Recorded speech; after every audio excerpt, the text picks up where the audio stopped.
इंसान को समझना चाहिए कि अगर किसी इंसान के पास एक बार कष्ट आ जाता है ना, और उस कष्ट को झेल लेता है, तो उसे सहने की आदत पड़ जाती है और वो अपने आप में और मजबूत हो जाता है। फिर उसे आदत से पड़ जाती है। ये नहीं सोचता है कि हमें दुख आएगा तो हम क्या करेंगे।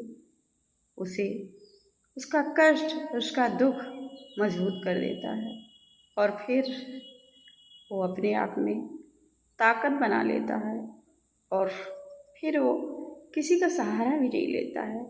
उसे ये फर्क नहीं पड़ता है कि हमारे पास दुख आया है, हमें कष्ट आया है और हमें दूसरों की मदद चाहिए। कोई उसकी मदद करता है या नहीं करता है, ये कभी सोचता ही नहीं है और वो मजबूत हो जाता है और अकेला चलना सीख लेता है, अकेले जीना सीख लेता है और अकेले दुखों का सामना करना सीख लेता है। और ज़िंदगी में दुख भी आना बहुत ज़रूरी होता है।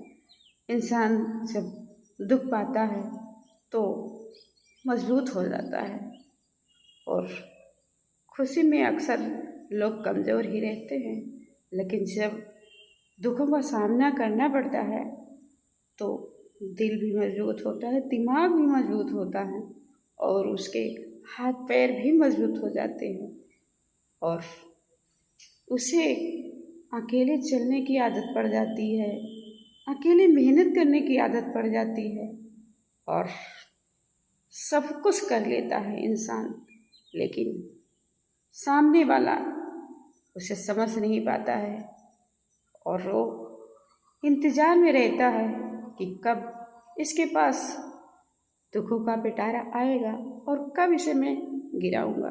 ये आपकी गलतफहमी है।